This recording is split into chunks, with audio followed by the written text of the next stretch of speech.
Hello, नमस्ते आप सभी को। आज मैं यहाँ पे किसी टॉपिक पे क्लास लेने के लिए नहीं आई हूँ, ना ही यहाँ पे किसी ऐसे टॉपिक को पढ़ाने आई हूँ जो कि डेली क्लासेस में होती है, बल्कि आज मैं यहाँ आप लोगों के सामने उस टॉपिक पे डिस्कशन करने आई हूँ जो अभी बहुत मुश्किल से, बड़ी मुश्किल से जिस टॉपिक को उठाया गया है। और बिल्कुल भी नहीं चाहती हूँ कि वो टॉपिक फिर से उसी तरह दब जाए जो कि इतने वक्त से दबा हुआ था। हम सभी चाहते हैं कि वो टॉपिक बिल्कुल आग की तरह फैले। क्यों? ताकि लोग जाने कि ये जो मुद्दा अभी उठाया गया है वो कितना ज़्यादा ज़रूरी है। हमारे देश में हर टॉपिक को उठाया जाता है, चाहे वो बुनियादी हो चाहे वो बेबुनियादी हो, पर जब बात युवाओं की आती है तो क्यों उन लोगों के बारे में हर बात को दबा दिया जाता है? किस बात को लेकर के ऐसा होता है? हमारे युवा हमारे देश के हर तरक्की करने में बहुत ही ज़्यादा अपना एक योगदान देते हैं। और ऐसा मैं नहीं कह रही, ऐसा हमारे बड़े बड़े नेता, बड़े बड़े दिग्गज लोग, हर कोई ऐसा कहते हैं। और शायद बचपन से हम ये सुनते आ रहे हैं कि युवा जो हैं वो हमारे समाज का एक दर्पण होते हैं। तो क्या हम जान सकते हैं कि किस दर्पण की बात करते हैं वो लोग और किस युवा की बात करते हैं? वो युवा जो पिछले 6 महीने से अपने घर में बैठा हुआ बिल्कुल भूखमरी की ज़िंदगी जी रहा है, अपने घर वालों की, अपने परिवार वालों की, अपने रिलेटिव्स की, हर किसी की सिर्फ ताने सुन रहा है? या वो युवा जो पिछले कई सालों से गवर्नमेंट एग्ज़ाम्स के फॉर्म तो भर रहा है पर ना तो उसके रिजल्ट्स आउट हो रहे हैं, ना तो उसके एग्ज़ाम्स हो रहे हैं? या फिर उस दर्पण की बात करते हैं जो पता नहीं कितने वक्त से कितने टुकड़ों में बटा हुआ है और उसमें समाज के कितने सारे हिस्से दिखते हैं? आखिर किस युवा और किस दर्पण की हमारे यहाँ बात की जाती है? मैंने तो अभी तक नहीं देखा कि युवा के बारे में कुछ ऐसा सोचा भी जा रहा है। हमारे युवाओं को हमारे देश के लिए हर चीज़ में आगे रखा जाता है, ऐसा बोलने के लिए केवल है, लेकिन क्या ऐसा सच में हो रहा है? हमारा समाज, हमारे मीडिया वाले, जो कि अभी सबसे ज़्यादा टॉपिक उनके बारे बताने का है, आखिर हमारे मीडिया वाले ऐसा क्या करते हैं हमारे लिए? अगर आप अभी हेडलाइंस खोलोगे पिछले महीने 2 महीनों की, तो आपको दिख जाएगा कि वो किस बेबुनियादी बातों पर सिर्फ अपना समय बर्बाद कर रहे हैं और ना तो किसी नतीजे पे पहुंच रहे हैं। ठीक है, हमें भी रिस्पेक्ट है, हम भी सोचते हैं कि सुशांत सिंह राजपूत हमारे देश के युवा थे और सच में उनके बारे में पता चलना चाहिए कि आखिर उन्होंने सुसाइड किया था या उनके साथ कुछ गलत हुआ था।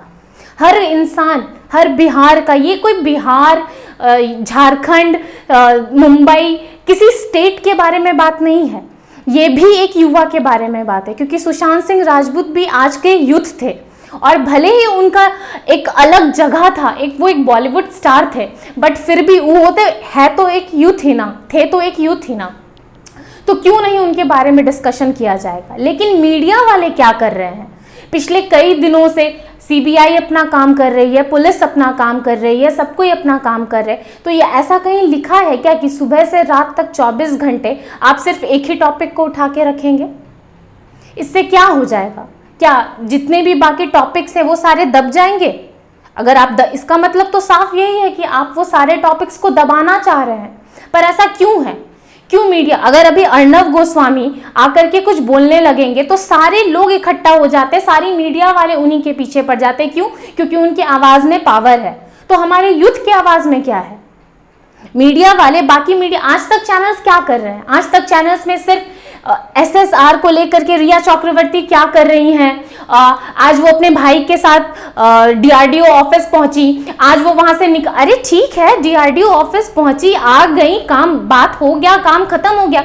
2 दिन तक सिर्फ वही टॉपिक चलता जाता है। वो डीआरडीओ ऑफिस पहुंची, अपने भाई के साथ पहुंची, उन्होंने ये पहना था, वो इतने बजे वहां से निकली, लेकिन बात क्या हुआ वहां पे ये तो कुछ बताया ही नहीं जाता क्लियरली। उस 2 मिनट के इंटरव्यू में, उस 2 मिनट की बात में जब दिखाया जाता है कि वो डीआरडीओ ऑफिस गई हैं, उस 2 मिनट में 1 मिनट 40 सेकंड सिर्फ यही बताया जाता है कि वो कितने बजे आई हैं, कितने बजे निकली हैं, किसके साथ आई हैं, रो रही थी, क्या कर रही थी। क्या है ये सब? मीडिया इसीलिए नहीं बनाई गई है। मीडिया कुछ अच्छे टॉपिक्स को भी उठाने के लिए बनाई गई। कहाँ रहती है मीडिया जब हमारे यूथ की बातें आती है? तो हाँ, अगर अभी कोई यूथ सुसाइड कर लेगा, कोई बड़ा किस्सा हो जाएगा, तो मीडिया आ जाएंगी उनका तमाचा बनाने के लिए, तमाशा करने के लिए। क्यों? क्योंकि उनसे उन्हें पॉपुलैरिटी मिलेगी, उन्हें टीआरपी मिलेगी अपने चैनल के लिए। बिना फायदा को तो कोई कुछ नहीं करता, तो फिर मीडिया वाले क्यों करेंगे?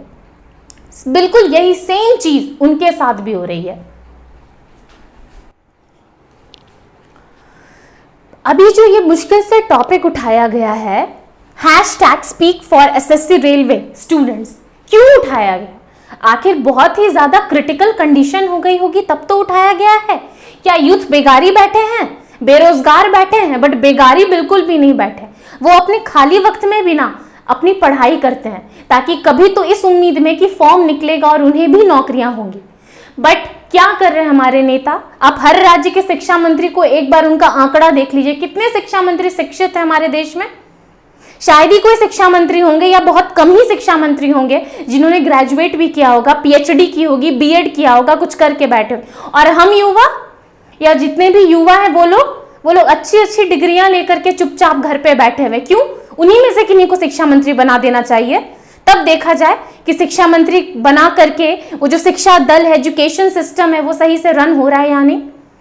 6 महीने से लॉकडाउन चल रहा है। कोरोना क्या मारेगा यूथ को? यूथ खुद मर जाएंगे। किसी कोरोना से यूथ को डर नहीं रहा।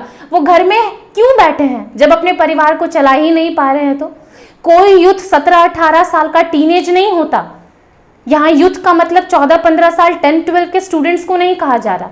यहाँ यूथ का मतलब हो रहा है 22-23, 24-25, 26 साल के वो लड़के लड़कियां जिन पर जिम्मेवारियां हैं घर पे। तो क्यों नहीं उन्हें नौकरियां दी जा रही हैं? क्यों सिर्फ ये देखा जा रहा है कि विराट कोहली और अनुष्का शर्मा प्रेग्नेंट है साथ में?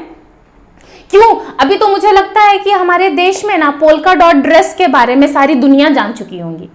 जो लड़के नहीं भी जानते होंगे, जो फैमिलीज नहीं जानती होंगी, जो लड़कियां भी नहीं जानती होंगी, उन्हें भी पोल्का डॉट ड्रेस के बारे में पता चल चुका होगा कि आखिर वो ड्रेस क्या है। क्यों?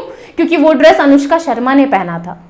हार्दिक पांड्या को बेबी हुआ, 4 महीने तक सिर्फ वही न्यूज चला। हमारे पास और कोई काम धाम नहीं है। जब वो मैच खेलते हैं तब दिखाओ, तब देखो हम कितने करते। अरे धोनी ने रिटायरमेंट ले लिया, 2 दिन न्यूज चला, तीसरा दिन से वो न्यूज ही खत्म हो गया। 2 दिन लोगों ने दिखाया, अपना दुख जताया कि वो इतने बड़े स्टार, इतने बड़े क्रिकेटर हैं, वो जा रहे हैं, हमारे क्रिकेट बिल्कुल खाली हो जाएगा, स्टेडियम हमारा बिल्कुल सूना पड़ जाएगा। ये देख करके, ये मीडिया वालों को ये न्यूज़ दिखा करके हमें भी लगा कि मीडिया सही दिखा रही है, पर तीसरे दिन से वो न्यूज़ खत्म हो गया, क्योंकि वो 2 दिन के लायक ही था। अब उन्होंने रिटायरमेंट ले लिया है, अब उस चीज़ को एक्सटेंड करके कोई फायदा नहीं है। और ना ही धोनी वहां पे बेगारी बैठे हैं कि वो बार बार आके इस चीज़ का इंटरव्यू देंगे, तो हमें भी सही लगा। लेकिन SSR में क्या हो रहा है? सुशांत सिंह राजपूत के लिए अभी तक उन्हें बिल्कुल भी जो मिलना चाहिए वो बिल्कुल भी उनके साथ कुछ अच्छा नहीं हो रहा है। क्या उन्हें जस्टिस मिल गया? 3 महीने से लोग जस्टिस जस्टिस चिल्ला रहे। सिर्फ चिल्लाने से हो जाएगा या मीडिया वाले की नौटंकी करने से हो जाएगी? मीडिया आखिर करते क्या है? क्यों स्टूडेंट्स के लिए वो कुछ अपना मोटिव नहीं उठाते, इनिशिएटिव नहीं उठाते हैं? स्टूडेंट्स से मीडिया नहीं चलती क्या? आपके न्यूज चैनल्स को स्टूडेंट्स नहीं देखते? कि आपको पता होना चाहिए, एक आंकड़ा बता देगा कि आपके न्यूज चैनल को देखना और समझना आधा से ज्यादा यूथ का काम होता है, क्योंकि उनसे उनकी पढ़ाई होती है, उन्हें वो समझ में आता है। कोई गांव के बैठे किसान आपके न्यूज चैनल को नहीं देखते, उनके पास इतनी फुर्सत नहीं है, वो अपने काम में लगे रहते हैं। उन्हें तो मुश्किल से 2 वक्त की रोटी मिलती है कमाने के लिए। लेकिन यूथ सिर्फ न्यूज चैनल्स देखते हैं ये जानने के लिए कि कब पता चल जाए कि कोई जॉब आ गया है, कोई वैकेंसीज आ गई है, ताकि हम भी भरे और हमारे लिए भी लाइफ में एक उम्मीद जगे। 3 महीने से अनलॉक चल रहा है, अनलॉक 1, अनलॉक 2, अनलॉक 3, अनलॉक 4, इस तरह से करके क्या नहीं खुला? हर चीज खुल गई, मॉल्स खुल गए, ठेले तो पता नहीं कितने वक्त से लग रहे हैं, कितने महीने से वो सारी चीजें हो रही है। तो क्या गरीब सिर्फ वो लोग हैं? सही मायने में तो जितने शिक्षक है वो लोग गरीब हो गए हैं। जिन शिक्षकों का सिर्फ कोचिंग जरिया था, एक छोटे से कमरे में 10 बच्चों को पढ़ा करके वो अपना सारा चीज कर रहे थे, अपना घर चला रहे थे, उनका क्या?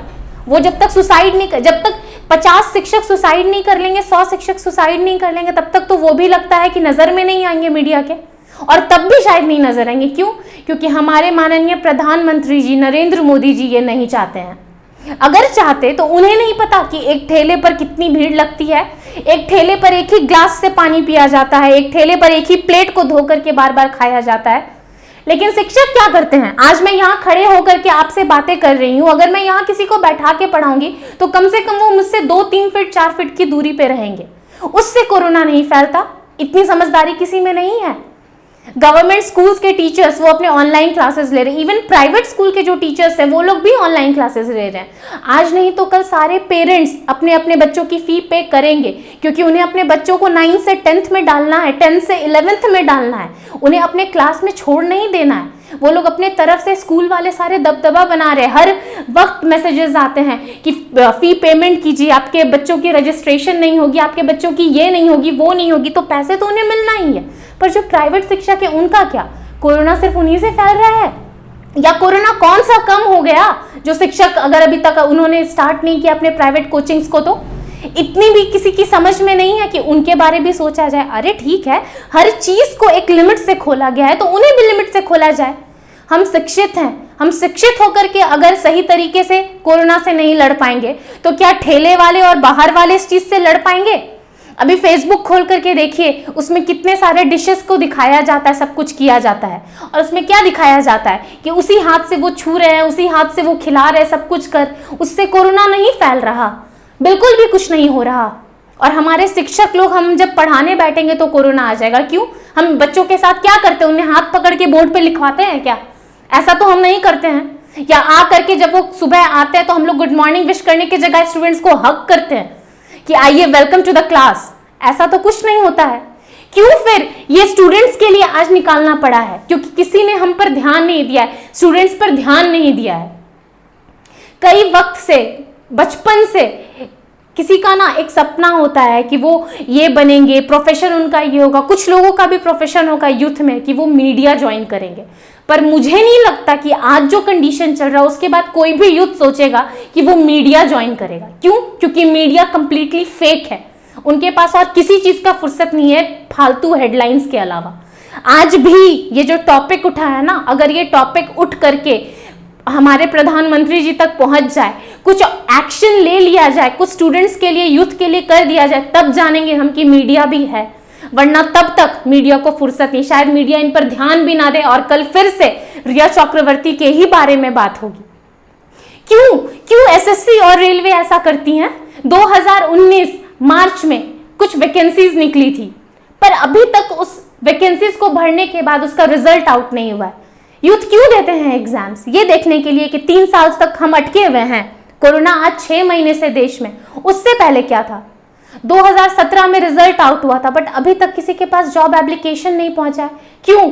जब जॉब है ही नहीं तो फिर वैकेंसीज निकाली क्यों जाती है? क्यों? पैसे ऐंठने के लिए।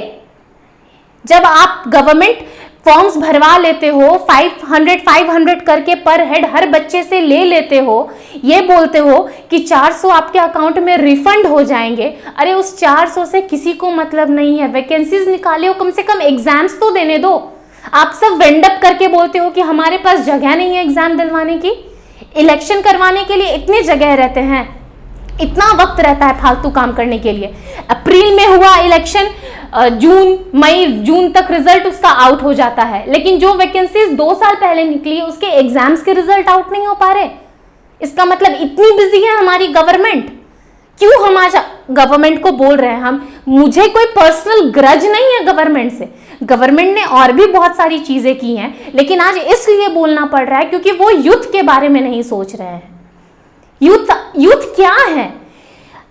इंग्लिश में एक कोटेशन है, you can not always build the future of your youth, but you can build youth for their future. इसका मतलब यह है कि हम हमारे यूथ का फ्यूचर हमेशा खुद से नहीं बना सकते, पर हम हमारे यूथ को इस कदर तैयार कर सकते हैं कि वो हमारे देश का फ्यूचर बना सके। क्यों नहीं हमारे यूथ राहुल गांधी को सपोर्ट करेंगे? वो भी तो यूथ को सपोर्ट करते हैं। भले बोलने के लिए करते हैं, लेकिन करते तो हैं, कुछ ना कुछ तो करते हैं। नरेंद्र मोदी जी क्या कर रहे हैं? मन की बात, अपनी मन की बात हर महीने आकर के कुछ देर कह देनी है, और यूथ की मन की बात वो कौन सुनेगा? वो कहां जाकर के बोलेंगे? वो कहीं अपनी मन की बात नहीं कह सकते, और जब वो मन की बात मन में ही दबने लग जाएगी, घुटन बन जाएगी, तो जाके सुसाइड कर लेंगे। पता चलेगा एक बच्चे ने जॉब के अभाव में सुसाइड कर लिया, एक दिन तक, कुछ घंटे तक मीडिया वालों ने ये न्यूज़ दिखाया, टीआरपी लिया, बात खत्म हो गया। हम एजुकेशन फील्ड से हैं, हम हमारे फील्ड में अगर कुछ बोलना शुरू करेंगे ना, तो अगर कोई फालतू टॉपिक पे बोलेंगे तो अभी इतने सारे व्यूज आ जाएंगे। लेकिन हम एजुकेशन फील्ड से हैं, तो क्या हम पढ़ाना छोड़ दें? पढ़ाना है। मीडिया वालों का काम है तमाशा बनाना, न्यूज देना, लेकिन वो न्यूज देना छोड़ करके तमाशा बनाते हैं, नौटंकी वाले न्यूज़ेस बोलते हैं। तो क्या मीडिया वालों को वैल्यू दी जाएगी? हमारे अंदर भी रिस्पेक्ट है। आज हमारे प्रणब मुखर्जी जी का निधन हो गया, हमने भी सुना ये न्यूज़, ये मीडिया वालों ने बताया, हमें भी पता है कि हमें उनके द्वारा ही पता चलती है। अरे तो सही न्यूज़ जब वो बताते हैं तो हम भी तो रिस्पेक्ट करते हैं, लेकिन हमारे यूथ के बारे में कुछ क्यों नहीं बताते हैं? हमें भी मज़ा आता है कुछ फालतू न्यूज़ सुन करके, हम भी इंसान हैं, हमें भी एंटरटेनमेंट होती है जब मीडिया वाले कुछ अच्छा मस्ती वाली चीज़ें दिखाते हैं तो। लेकिन मस्ती वाली चीज़ें का भी मज़ा तभी आता है जब हम खुद कमा रहे हो, खुद खा रहे हो, हमें कोई दिक्कत ना हो। लेकिन जब यूथ खुद इतने मेंटली प्रेशराइज्ड हैं, दिन भर एक टेंशन में रहते हैं, तो वो क्या एंजॉयमेंट करेंगे लाइफ को? और क्यों सिर्फ बोलने के लिए कि यूथ हमारे देश के सब कुछ है, यूथ हमारे देश का फ्यूचर है। यही वजह है कि आज तक इंडिया डेवलपिंग कंट्री है, वो आज तक डेवलप्ड नहीं हुआ है, और ना ही कभी होगा अगर यही रवैया गवर्नमेंट का रह गया तो। 6 महीने से एग्जाम्स के डेट आ रहे हैं, पोस्टपोन्ड हो रहे हैं, कोरोना के कारण ये नहीं हो सकता, कोरोना के कारण वो नहीं हो सकता, कोरोना के कारण शिक्षक विभाग में, शैक्षणिक विभाग में कुछ नहीं हो सकता, ये क्लियर हो चुका है। कुछ नहीं का मतलब होता है कुछ नहीं। लेकिन कोरोना के अलावा, शैक्षणिक विभाग के अलावा देश में जितने विभाग हैं और जितने भी जो हैं, वहां पे हर चीज हो सकता है, ये हमने भी अब मान लिया है। और हम शिक्षक इतने भी नाकाम नहीं है कि हम सब जाकर के सुसाइड कर ले। इतने भी हमें पता है कि हमारे यूथ के लिए हम टीचर्स ही हैं, बड़े बड़े टीचर्स ही हमारे यूथ के लिए, वही उन्हें प्रोत्साहित कर सकते, वही उन्हें कह सकते कि वैकेंसीज आएगी। हमें क्यों गवर्नमेंट को बोलना पड़ेगा? क्योंकि ये एसएससी, रेलवे, ये सारे गवर्नमेंट कंडक्ट करवाते हैं। अगर बीटेक की बात रहे या प्राइवेट चीज़ों की बात रहे तो हम उन लोगों को तो नहीं बोल रहे हैं, वो लोग अपना वर्क फ्रॉम होम करवा रहे हैं, वैकेंसीज भी ले रहे होंगे, सब कुछ करवाते हैं। इससे अच्छी तो प्राइवेट जॉब्स है ना, कि सेल्स में चले जाओ, दिन भर खटो, कमाओ, जो करना है करो, 10,000 सैलरी तो मिलेगी पर मंथ, कुछ तो मिलेगा, भूखे तो नहीं मरेंगे। पर ये गवर्नमेंट वाले क्या करते हैं? सिर्फ यही कि वैकेंसीज भरो, हमसे पैसे लूटो और फिर 2 साल तक टाल दो बात को। क्यों पेपर लीक होता है हर बार? जब गवर्नमेंट ही कुछ चीज़ों को संभाल नहीं पाती हैं तो वो हमसे क्या उम्मीद करती हैं कि हम देश को संभालेंगे? उन्हें खुद भी तो संभालना चाहिए। ये सब किस बात का पेपर? आज तक हमने नहीं सुना है कि बड़े बड़े एग्जाम्स जो होते हैं, जितने भी बीपीएससी वगैरह के एग्जाम्स हो गए या कोई चीज़ के, उनके पेपर्स लीक हुए हैं। ये सब एग्जाम्स के पेपर्स क्यों लीक होते हैं? कभी भी पता चल जाता है कि एसएससी के एग्जाम्स के पेपर लीक। इतने मेहनत से फॉर्म भरो, फॉर्म भर के माँ बाबूजी से पैसे लो, पैसे लेकर के इतनी दूर एग्जाम देने जाओ, इतने घंटे पढ़ो, अपनी जिंदगी को तबाह करो, बिल्कुल अपने आप को कोप अप कर लो किसी जगह पे, और फिर फाइनली पता चले कि आप एग्जाम देकर के आए हैं खुश होकर के, लेकिन 2 दिन के बाद पता चला कि पेपर तो लीक हो गया था, तो शायद आपको री एग्जाम देना पड़ेगा। और वो री एग्जाम कब होगा पता नहीं, आज, कल, परसों या 3 साल के साथ ही ऐसा क्यों हो रहा है? क्यों हमारे यूथ पर ये सब चीज़ें ध्यान नहीं दी जाए? बहुत ज़रूरी हो गया है अब हम सब टीचर्स को, हम सब यूथ को सामने आकर के एक साथ खड़े होने का। हमने आज तक रेप विक्टिम्स के लिए आवाज़ उठाई है, जस्टिस फॉर निर्भया किया है, जस्टिस फॉर एसएसआर किया है, उसी तरह जस्टिस फॉर यूथ की भी बहुत ज़रूरत है, क्योंकि अभी तक यूथ ने कुछ गलत कदम नहीं उठाया है। पर जिस दिन हमारे देश के यूथ गलत कदम उठाने पे शुरू हो जाएंगे ना, एक एक यूथ ख़त्म होते चला जाएगा और हमारा देश हमेशा के लिए डेवलपिंग ही रह जाएगा। इसीलिए कोरोना हमें मारे या ना मारे, हमारा देश हम यूथ को इसी तरह मार देगा, बिल्कुल इसी तरह। तो प्लीज़ हाथ जोड़ करके नरेंद्र मोदी जी से और हमारे सारे गवर्नमेंट से ये विनम्र निवेदन है कि हम शैक्षणिक विभाग पर भी थोड़ा ध्यान दिया जाए, हमारे यूथ पर भी थोड़ा ध्यान दिया जाए। बहुत ज़रूरी हो गया है हमारे भविष्य को, हमारे देश के भविष्य को बदलना, उन्हें बनाना। सिर्फ 15 अगस्त और 26 जनवरी को झंडा फहराते वक्त हमारे यूथ के बारे 2 लाइन बोल देने से, स्कूल्स में बच्चों के सामने उन्हें प्रोत्साहित करने के लिए ये सारी बातें बोल देने से नहीं हो जाता। वो भी 4 साल बाद बड़े होंगे, नौकरी की तलाश में जाएंगे, तो मेरी तरह उनका भी मन हताश हो जाएगा कि 5 साल पहले जो गवर्नमेंट मेरे घर आई थी, जो गवर्नमेंट मेरे स्कूल आई थी, जिन्होंने हमें आश्वासन दिया था कि आपके लिए वैकेंसीज आ रही हैं ढेर सारी, वो सारी झूठे थी। वादा करिए पर झूठे नहीं। अगर निभा सके तो कीजिए, वरना मत कीजिए। और मीडिया वालों से तो खैर खास करके गुजारिश है, तमाशा बनाइए, मजाक बनाइए, हर चीज़ पे ध्यान दीजिए। सुशांत सिंह राजपूत को जस्टिस भी दिलाइए, लेकिन यूथ पर भी ध्यान दीजिए, बहुत ज़रूरी हो गया है, वरना हमारा यूथ कल को भटक जाएगा और हमारा देश पूरी तरह से बर्बाद हो जाएगा। Please, it's a huge request, please. और एक बात और कि हमारे जो बैंक वोट्स हैं ना, वो सारे हमारे यूथ के फ्यूचर को डार्कनेस में डाल रहे हैं। तो अगर इलेक्शन करवाना है तो इलेक्शन के वक्त केवल यूथ को आश्वासन ना दिया जाए, अगर करना है तो कुछ करके दिखाया जाए। प्लीज़ नरेंद्र मोदी जी, अगली मन की बात में उम्मीद करती हूँ कि आप भी कुछ हमारे यूथ के लिए बोलेंगे, कुछ हमारे शैक्षणिक विभाग के लिए किया जाएगा, वरना कोरोना से अब हमें डर नहीं है, इसलिए उस पर ना ही बोले तो अच्छा है, हमने उसके साथ जीना सीख लिया है। धन्यवाद।